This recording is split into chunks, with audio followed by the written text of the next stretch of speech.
El próximo 12 de octubre se inicia el torneo invernal de béisbol de República Dominicana y la Liga Dominicana de Béisbol ha tomado la decisión de dedicar ese torneo al señor Leonardo Matos Berrido, quien presidió durante aproximadamente 25 años esa liga. Leonardo Matos Berrido ha sido una persona que ha participado en la política, en el Partido Reformista, fue miembro de la Junta Central Electoral, ha tenido presencia en instituciones como el Banco de Exportación de República Dominicana. De triste recordación su paso por ahí. Bueno, sí, hay muchas... muchos tristes recordatorios de ese señor. De Leonardo Matos Berrido. Y la Liga ha querido honrarlo dedicándole el torneo por, uno entiende, Vitelio Mejía y el equipo que le acompaña como principal dirigente de la Liga de Béisbol, en reconocimiento a los años que Leonardo Matos Berrido tuvo en esa liga. Hay que decir que él es también uno de los propietarios del equipo de los Tigres del Licey, que es el equipo más legendario de República Dominicana. Entonces, el más ganador. Lo que ha ocurrido es que Leonardo Matos Berrido ha sido siempre, independientemente de su posición política, en términos profesionales e individuales, una persona muy polémica, porque la historia no es que lo persigue, es que Leonardo Matos Berrido ha tenido una recordación siempre en la sociedad dominicana por la forma en que terminó con la vida de una señora que fue su esposa. Entonces, apellido Gómez. Es la madre de sus hijos. Ella no era dominicana, había venido de América del Sur, de Perú, me parece. De Perú, a vivir en República Dominicana con él, y Leonardo Matos Berrido la asesinó.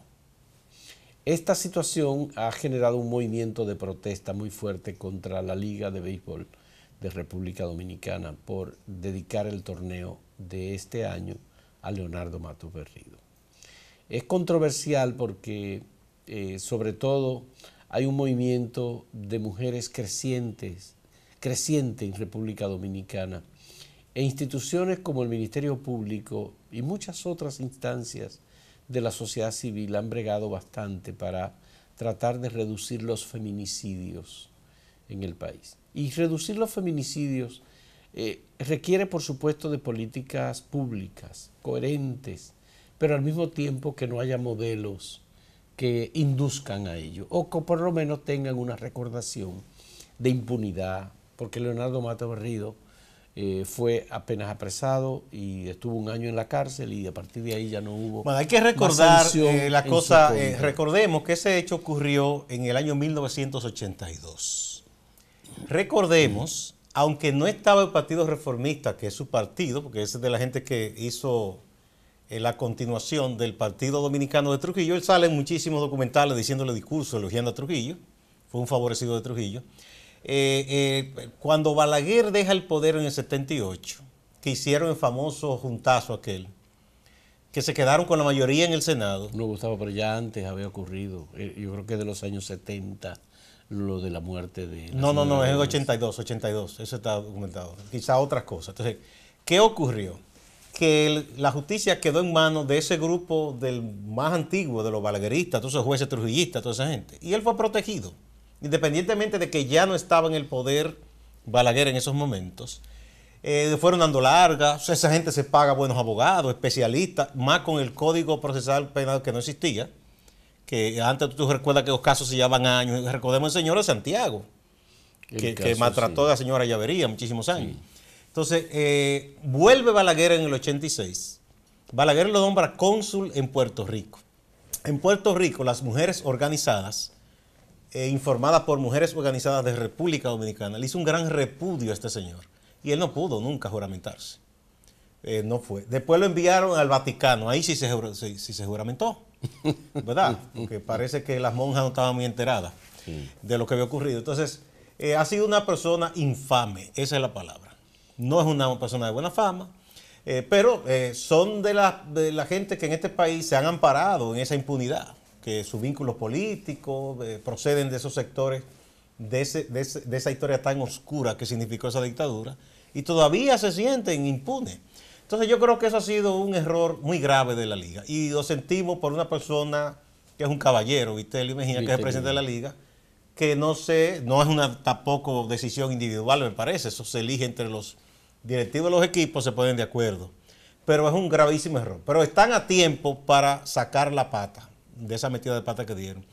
Hay una gran indignación en estos momentos en la sociedad dominicana, sobre todo en las mujeres, que han dicho muchas, inclusive líderes de opinión, que no van a ir al estadio, pero entienden además que eso es una afrenta contra las mujeres, y es verdad, y contra la sociedad dominicana en su conjunto.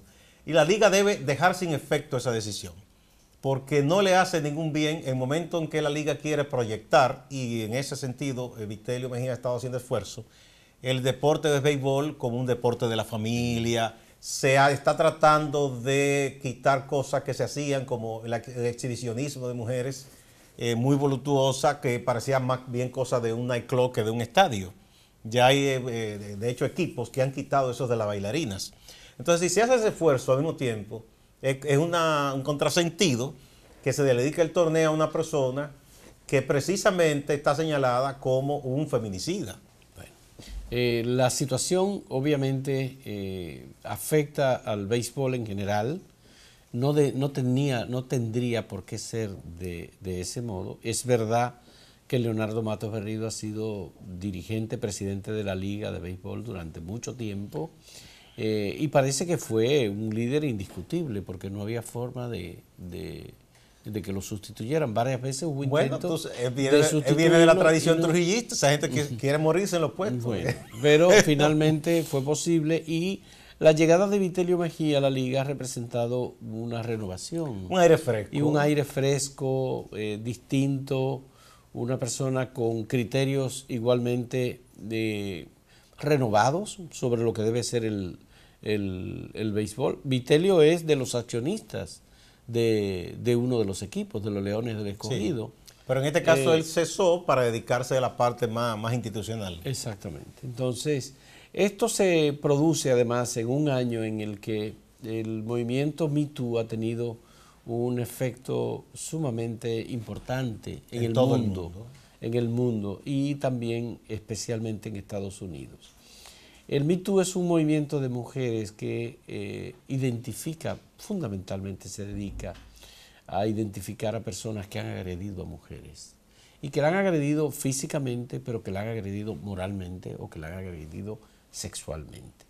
Y esa es la situación que estamos viendo hoy en relación al caso del comunicador Pablo Ross, que ya no se trata de una mujer, sino de una niña, de una adolescente, o lo que estamos viendo en relación con el juez Kavanaugh, que en Estados Unidos, que está propuesto a la Corte Suprema, y ya van 3 mujeres que aparecen denunciándolo como agresor sexual, incluyendo agresor sexual en grupo.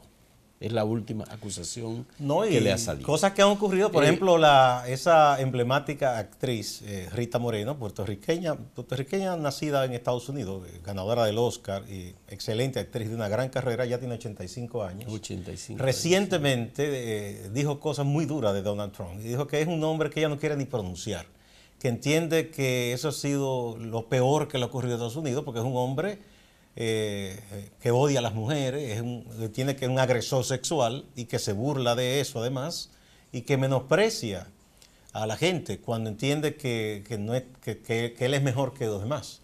Entonces, y sobre todo en el caso de las mujeres, él entiende que es una afrenta para Estados Unidos.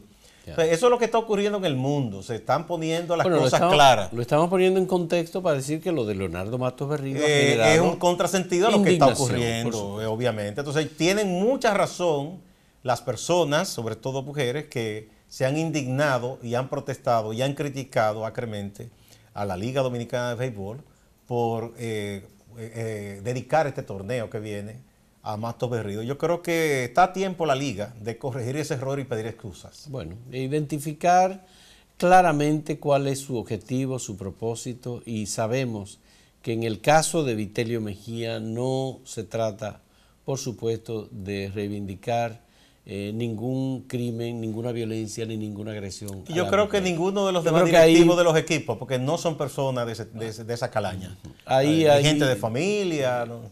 Yo creo que eso es un error gravísimo de la liga y debe corregirlo. Está a tiempo. Así es. Hacemos una pausa.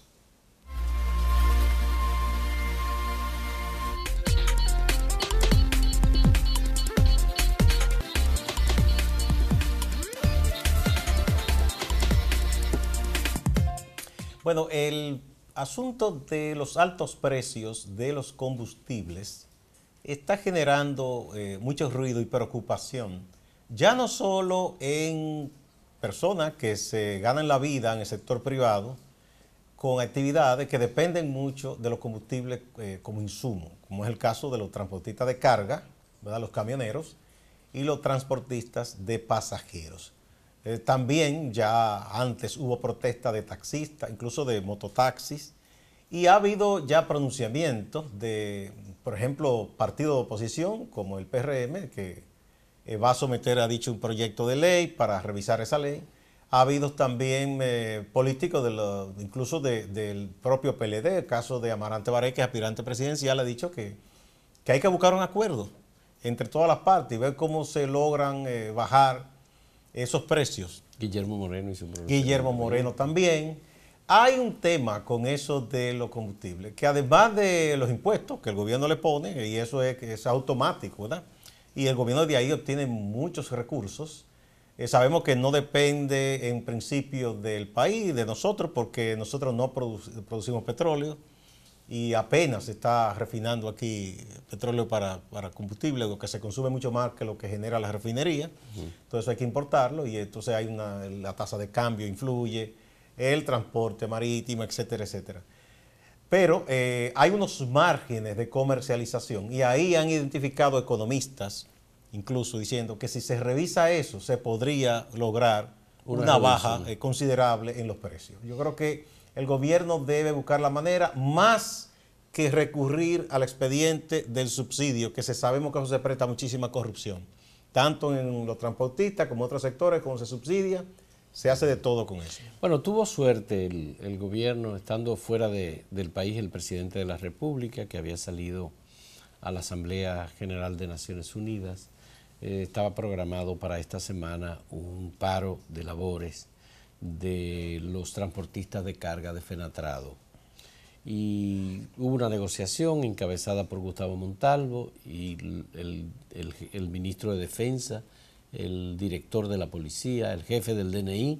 Así que fue un equipo de negociación que llevó el gobierno. Bueno, porque yo creo que es verdad que se convirtió en un tema de seguridad nacional. Si paralizaban los camioneros, más lo de transportistas de pasajeros, que hubo las dos centrales más grandes que decían que lo iban a apoyar. Sí. Entonces, también lo que hubo fue que tanto el Ministerio de Defensa, que sacó los militares a las calles, recuérdate que el martes en la madrugada ya el ejército estaba en la calle y la Policía Nacional también. Hubo protestas en algunos lugares, pero al final se desistió de la paralización, luego de la negociación. También Antonio Marte informó que Miguel Vargas Maldonado intervino. Tú sabes que Antonio Marte se hizo miembro del Partido Revolucionario Dominicano. Después que había salido con su movimiento, primero la gente, volvió de nuevo al PRD, y que Miguel Vargas lo llamó, conversó con ellos y le pidió tiempo en lo que el presidente estaba fuera del país. O sea, que Miguel le sacó la castaña del fuego al gobierno. Exactamente. Miguel apoyó al gobierno diciéndole a los transportistas... Bueno, él es parte del gobierno. Bueno, también, ciertamente, que desistieran, que le dieran un compás de espera. Lo que hicieron los transportistas es que le dieron un compás de espera al gobierno. Dice Antonio Marte que es hasta el próximo martes que van a estar esperando a ver algún tipo de decisión que deberá tomarse. Hay una comisión que quedó designada en la conversación entre Fenatrado y el gobierno para analizar medidas que se van a tomar para paliar el tema del costo de los combustibles. Obviamente, como dice el PRM, aquí hay un problema relacionado no con los precios internacionales de los combustibles, sino con el cumplimiento de la ley. Cuando el precio internacional del petróleo sube, suben los combustibles aquí. Cuando los precios internacionales del petróleo bajan, aquí no bajan los combustibles. O bajan simbólicamente. Obviamente. Si usted me le sube 10, 5 pesos y baja 1, así no. Entonces, el gobierno se ha ido ganando por la trayectoria que ha habido en ese sentido, una falta de credibilidad en materia de cumplimiento de la ley sobre los aumentos de los precios de los combustibles en relación con los precios internacionales del petróleo. Hemos tenido un tiempo largo, muchos años, que hemos tenido con precios internacionales del petróleo bajos. Y eso no se ha reflejado. Claro, en algún momento el gobierno necesitaba resolver el problema de financiamiento de Punta Catalina y lo utilizó. Pero también hemos visto que relacionado con los combustibles está el tema del gas licuado de petróleo, el gas propano, que ha sido fuente de corrupción y ha permitido que se cobren a través del Ministerio de Obras de Industria y Comercio comisiones, que se suban los márgenes de beneficios, y por esa vía hay miles de millones de pesos que se ha hecho dilapidado. De todo. Entonces el gobierno no tiene credibilidad.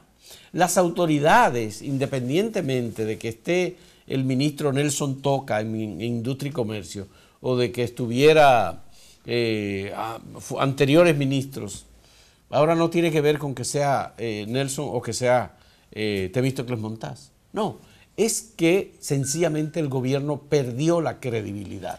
Bueno, porque incluso cuando se está en tiempo de campaña, por ejemplo, en muchas ocasiones, el petróleo de hecho ha subido mucho y el gobierno artificialmente mantiene los precios bajos por un ejercicio de populismo e irresponsabilidad también. Bueno, la ley, muchos técnicos han dicho, cuando se creó la ley, eso fue un gobierno político, que fue bueno. ¿Por qué?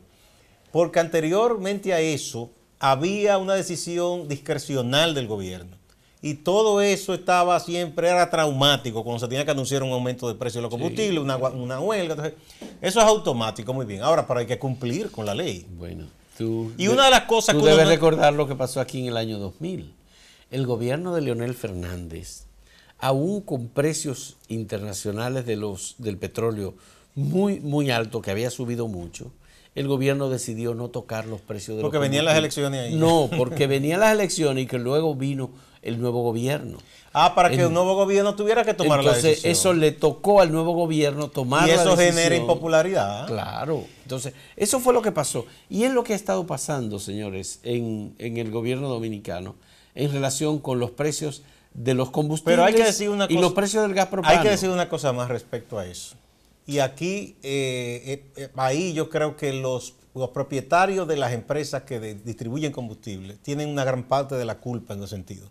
Aquí hablamos de que somos una economía de mercado, pero es una ficción. Aquí hay carteles en muchas cosas. ¿Por qué? Porque ¿por qué no se permite? El precio se debe fijar al tope, no a la baja. Si yo tengo una estación de combustible y me da la gana de yo ganar menos para atraer más clientes, ¿se me debe permitir que yo venda más barato? No, aquí ha habido hasta amenaza por eso. Sí, claro que sí. Pero igual lo hace el gobierno, Gustavo. Tú sabes que en los consumidores medios de energía eléctrica, el gobierno le fija un monto que es por la potencia, que es lo que se llama la potencia. ¿Qué hace el gobierno? Te mide la potencia en un periodo de 1 mes o de 3 meses y el tope máximo que tú tengas es lo que te calculan como potencia tuya, así, y te la cobran. Sí. No, y entonces, por el sector que tú vives, sí, claro, hacen así, pero eso es el gobierno. Trazan una media. Y entonces te están masacrando. Te están expoliando. Te están expoliando, definitivamente. Entonces, y eso lo hace el gobierno, pero también lo hace el sector privado. Sí. Porque te fijan un tope máximo y te dicen, tú tienes tal demanda de energía eléctrica. Y por tanto, como tú consumes 5.000 kilovatios de energía eléctrica al mes como industria, dice, tu tope es 5.000, a partir de 5.000 te cobramos. Entonces eso es una barbaridad. No nos van a gloriar decir que tenemos una economía de mercado, porque entonces si alguien quiere, óigame bien, decir yo quiero ganar un poco menos y vender más, no se le obliga, y es una cosa de mafia casi, de un cartel. No, usted tiene que vender a tanto los combustibles. Es una barbaridad. Hacemos una pausa.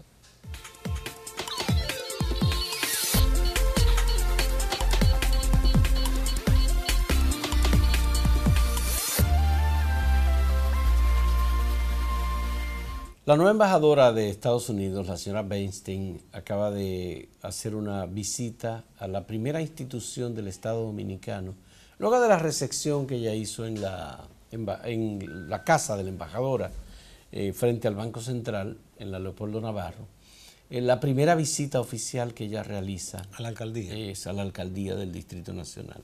Hay quienes han interpretado eso como un mensaje.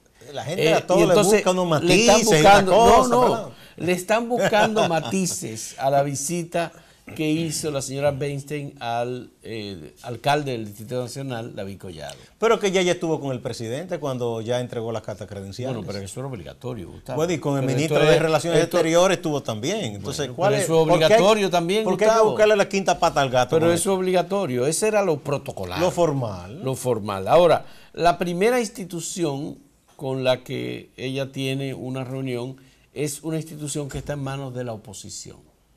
Teóricamente. No, pero una cosa, los embajadores no tienen obligación de visitar a nadie, ni esa es su principal función. Lo de ella atender los asuntos de su gobierno, las relaciones con República Dominicana. Puede ser un asunto de interés particular, de cortesía, ¿verdad? Eso se puede, pero aquí todo se le busca una lectura entre líneas. Entonces ya están diciendo que... ¿Qué dicen? Porque David tiene muy buenos vínculos en Estados Unidos. David Collado tiene muy buenos vínculos. Él se ha proyectado como una persona muy conservadora, cautelosa, no actúa como si fuese alguien de la oposición. Es decir, él es un hombre del sistema. Un perfil de alcalde institucional. Él pudiera ser del Partido de la Liberación Dominicana, del Partido Revolucionario Dominicano, del Partido Moderno, Revolucionario Moderno, o del Partido Reformista. Bueno, cualquiera. Él fue en la boleta del Partido Reformista. Él fue en la boleta del Partido Reformista. Y del PRD, él venía del PRD. Venía del PRD. Pero quien conoce la trayectoria de David fue diputado. Y él sometió muchísimas iniciativas. Él cree mucho en ese asunto del emprendimiento. Pero David no fue una gente de hacer ruido. Hay un decir, quienes han cubierto el Congreso, que dicen que no hay cosa que haga más ruido que un diputado nuevo, que hace más ruido que un carro viejo. Sin embargo, David pasó en ese aspecto de hacer ruido desapercibido. Él sometió iniciativa, él propuso cosas, pero no fue un diputado de un discurso altisonante ni de provocar conflictos, porque esa no es su forma. Pero tampoco lo ha sido así en la alcaldía. Por eso te digo, no podía ser de otra manera porque eso ha sido él. Sí. De hecho, es un joven que es empresario en sus actividades privadas y prácticamente nadie conoce de esas actividades, mantiene eso al margen. Entonces, yo no sé por qué hay que extrañarse tanto que él reciba a esa embajadora. Pero tampoco tú has visto que la alcaldía del Distrito Nacional ha tenido temas o denuncias sobre asuntos de empleo con PRMistas. Esa es la institución más grande que tiene el PRM en sus manos. A él quisieron presionarlo con ese principio. Pero igual, él designó un equipo técnico de gente muy capaz. De primer nivel que no está vinculada políticamente. Que no está vinculado políticamente. Entonces eso... Como la economista Mora y todo eso. Jacqueline Mora, sí. Claro que sí. Amin Abel, como director de planeamiento urbano, por ejemplo. Sí. Un profesional, hijo de un líder político de izquierda. De histórico. Y de histórico, además. Por cierto, se cumplió año de su asesinato el 24 de septiembre. Exactamente. Sí. Entonces, en este caso, hay que decir que la visita de la señora Robin Weinstein a David Collado no necesariamente representa un mensaje de aliento a la oposición. Porque David Collado no es visto, aunque claro, en las listas del PRM, cuando hacen cálculo de encuestas y todo, ya la gente, David Collado aparece. Como dicen en el asunto de medición televisiva, él ha comenzado a marcar. Aunque él no se ha proyectado, no está promoviéndose, pero mucha gente entiende, le ve un perfil presidencial. ¿Que no se está promoviendo? No. Como candidato no. O sea, él no anda en campaña. De hecho, se ha cuidado una cosa. En las obras que hace la alcaldía, no viven poniendo una foto grande de él. Fíjate la propaganda de la alcaldía, es muy institucional. Sí, es verdad. O sea, en ese cuidado de ese aspecto, ¿eh? Sí. Eso hay que decirlo. Bueno. Pero bueno, nada, yo no sé si es bien o mal que él recibe esa visita, políticamente hablando, porque la gente ha comenzado a hablar. Ya, pero bueno, de todos modos hay que decir que también que Robin Weinstein no es una diplomática profesional, es una persona que viene del ámbito de la política y de las relaciones comerciales. Tiene indicaciones, por supuesto, muy claras y un equipo de apoyo que sí sabe y que sí conoce de la política dominicana. De manera que porque en la decisión en esa embajada hay unos profesionales de muchos años aquí, que conocen muy bien. Totalmente. Entonces la decisión de visitar al alcalde del Distrito Nacional, David Collado, de primero, y no al presidente de la Asamblea Nacional o al presidente del Senado, por ejemplo, o al presidente de la Cámara de Diputados, que son decisiones que se toman, o al ministro del gobierno, porque normalmente Gustavo Montalvo pudo haber sido Gustavo Montalvo. Pero igual yo te digo, no es obligación de ningún embajador, ni es parte de su trabajo formal visitar personas. Ya, lo hacen por un asunto de algún interés particular bueno, pero muy rápidamente o simple cortesía. Ella va a vivir en esta ciudad, déjame conocer a la Muy rápidamente decidieron medidas de apoyo por parte de la embajada y del gobierno de los Estados Unidos a proyectos o políticas que está desarrollando la alcaldía del Distrito Nacional. Ojalá que sea un apoyo de verdad, Mira, porque hay que decir que los norteamericanos en los últimos años respecto a la cooperación económica han sido muy tacaños. Bueno, déjame decirte ellos ahora hacen discursos y se quejan de los chinos, pero es que ellos se han puesto muy tacaños. Mira, un proyecto que desarrolló el Intran conjuntamente con el Ayuntamiento del Distrito Nacional y que se inició el pasado día 20, es una semana sin automóviles. Y entonces hay determinados sectores de la ciudad, decidido entre el Intran y el Ayuntamiento del Distrito Nacional, en donde no pasan automóviles. Qué bueno, están emulando algo que hace más de 10 años hace en San Francisco de Macorís. Un proyecto muy hermoso. Que se hace todos los años, un día sin automóviles. Sin automóviles, el verde, y todo el mundo en bicicleta o en caballos. Eso ha sido excelente. Por lo menos lo que quienes visitan la ciudad colonial y pudieron darse cuenta el fin de semana de cómo estaba libre de automóviles la ciudad colonial. Que por mí debería ser siempre que se libere esa zona del tránsito de vehículos. Ojalá que lo hagan. En un momento, claro, hay que planificarlo bien, hay que construir grandes estacionamientos. Y decidir solo unas cerca para que la gente deje el vehículo ahí y tome bicicleta o patineta, lo que sea, porque es una zona preciosa que se está rescatando y es la parte más agradable, yo diría, de la ciudad capital. Sí. Felicitar al Intran y al Ayuntamiento del Distrito Nacional por esta iniciativa, que es muy buena, muy positiva, ecológica, y al mismo tiempo que ayuda a la salud de la gente y apropiarse la gente del espacio público en un lugar. No, y si es así que la gente esté a pie, todo el mundo, así se vale, porque si no, tú caminas a pie y viene una guagua, un camión o un motor y te atropella. Te atropella, así es. Señores, muchas gracias. Hasta mañana.